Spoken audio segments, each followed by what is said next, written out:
to a certain extent, it involves events and situations that come towards us. We live them passively. But if you want to decide actively on what your life has to be like, then you have to find another road for that. And you need to give very straight and specific answers to three important questions.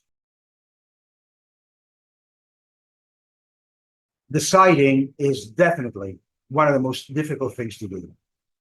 Well, not actually for all of them, because you have to take into consideration that perhaps 95% of the decisions that you make on a daily basis are unconscious. Okay.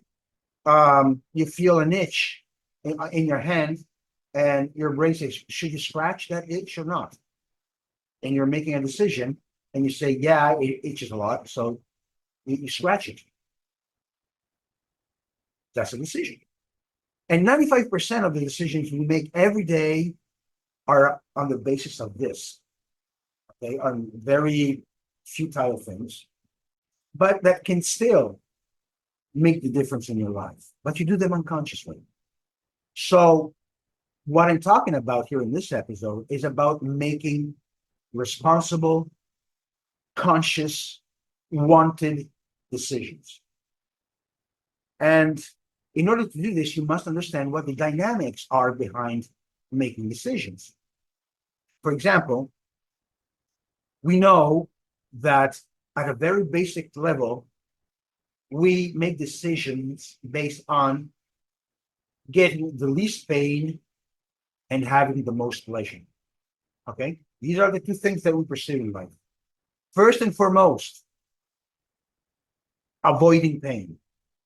So if you're in a decision where you want something because you believe that it will give you pleasure, but at the same time, there may be some risks, there may be some there's some danger, some hazard in making that decision, you will choose not to do that thing because avoiding pain prevails on getting pleasure. Got that? That's normal. That's what we call survival instinct. It's based on this mechanism. We have 5 basic drives, let's call it this way, that will make us decide whether to go on with a decision or to leave it. The first one is tranquility. We need to feel that we have tranquility in our lives. We don't want problems. We don't want things to change. We don't want unexpected events to hit us. Unfortunately, because they're unexpected events, you cannot avoid them. But anything that you can avoid that will, subvert your life or the way your life has been up to that moment, you don't want that. For the people who are looking for tranquility, making decisions is terrifying. Why? Because they choose tranquility does not mean that they don't seek pleasure. Of course they do seek pleasure, but they're very inside themselves. There's a war going on between what they would really want and what their instincts tells them to do. In other words, don't take chances.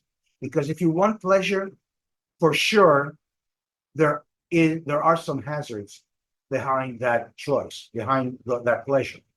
So a person that seeks tranquility knows that he has to deal with that. And he continues to ask himself, can I handle those hazards or not? And most of the time he will answer no, or I don't know, but why take chances? So that's the very first condition, tranquility. Of course, you cannot have tranquility all the time. And you need security. You need to go to work. You need to take care of your health. You need to take care of your relationships. Because all these things will make you feel secure if you deal with them. But tranquility will hold you down. But at the same time, the need for security is what will pull you away from tranquility. And you won't like that, but you know that you have to do it. You have no choice. Then you will be pulled in from tranquility to security. so that you can, how can we say, increase the chances of survival, because these are just survival mechanisms. It's not about quality of life. It's just sheer survival. The third thing that we look for is gratification. Once you are secure, once you feel secure, you have a job, you have everything you need, you will want to feel gratified. So what do? You do things that give you pleasure. Go on a vacation, for example. Go to a seminar. Go to um, I, you know, go to out with friends, having 2, 3 days with your friends, and stay away from your daily routine. All these things are pleasurable, and we look for them. But of course, if you don't feel secure, it's very hard for you to really want to gratify yourself, because even if you do gratify yourself, your thoughts are still on your insecurity, so you won't really enjoy those gratifications. Okay. The fourth thing is acknowledgement. We need to feel acknowledgement. We could describe it as the uh, the social aspect of gratification. When you feel accepted, when you feel approved, when you feel that you're being considered and that you're noticed, that is strongly gratifying. That is gives you a lot of gratification. Why? Because we live in societies. If we didn't have this drive, we wouldn't live in societies. We would be living on our own as animals, perhaps. So it's a very, very strong drive that we feel to do things that will be accepted by others. But this, of course, can make you slaves, because you will think and do what you expect other people to appreciate. So you will never really stand for your best interests, for your ideas, for your opinions, but you will say out there what people want and expect you to say. So if on one side it's very gratifying, on the other hand, it's a prison. The final one, alignment of values, is the one that causes most trouble. Wars, conflicts, contrasts, all these things. They can make our life miserable. But values are important for us because they give us a sense of security. And people that are aligned with our same values are what we call friends. Those who are not aligned with our values, we call them enemies, because we feel safe with people that have the same values as we do. We see this in sports, we see this in societies, we see this everywhere. We tend to match up, to stay together, to bind together among people who have the same values. Strong groups share the same values. So it's, of course, we want to stay and be with like-minded people. It's a necessity. It's also a survival mechanism. Okay.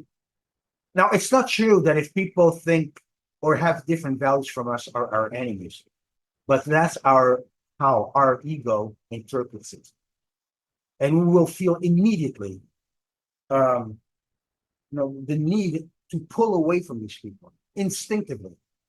Only if you think about it, you will then come to the realization that that's stupid. And I can still have a rapport with a relationship with a person that thinks differently from me, but has many other things that we can share together. Now, this being said, this is how we automatically think and that we make decisions on. So uh, these are the mechanisms, these are the dynamics. But to a certain extent, it involves events and situations that come towards us. We live them passively. But if you want to decide actively on what your life has to be like, then you have to find another road for that. And you need to give very straight and specific answers to three important questions. The first one being, am I living? Am I living? I mean, am I doing what I really want? What really gives me passion? Because if you don't, you're not living. You're just surviving. You're just, you know, uh, you do your work just to have a living, but you're not living actually. You need to find out what really triggers you. And you can look at your values for that and do something that is somehow related to your values so that you can feel passionate about. That is the answer to the first question. So, what triggers you? What makes you feel alive? What makes you feel great? What makes you feel that you have a reason for being on this planet? Okay. The second question is, am I loving? You know, what is love is about creating a strong connection with other people. Do you have strong connections with others? Even with your most loved ones? Because you may have children, you may have your spouse, but that doesn't mean that you are actually connected with that person. And being connected with that person is asking yourself, what can I do more for that person? What am I still not doing enough? Because, the feeling of love is nonsense. Okay, the feelings of love come and go. More than half the marriages, more than half the marriages end up in divorces. And yet, I mean, the vast majority of those marriages at the beginning were just like, oh, I love you so much. And then what happened to that love? Disappeared. Feelings come and go, depending on what happens, on events. But that's not really love. Love is about connection. And when you connect, you want to have an exchange of energy, of power, of the best sensations that you can share.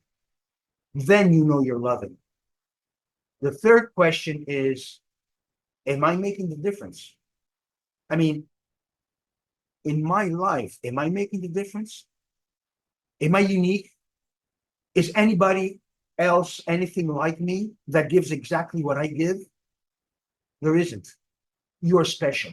We all are special, and we all have our uniqueness. And in this way, we are all diverse from one another, and that is why we can make the difference. So, when you give an answer to these three questions, and I suggest that you get yourself on a table with a pen and paper, write down these three questions. Why am I living? Am I loving? Am I making the difference? And write down all you can. You have a plan for your life. Because upon the answer that you will give to those questions, you will give quality and continuity to the rest of your life with passion. See you next time.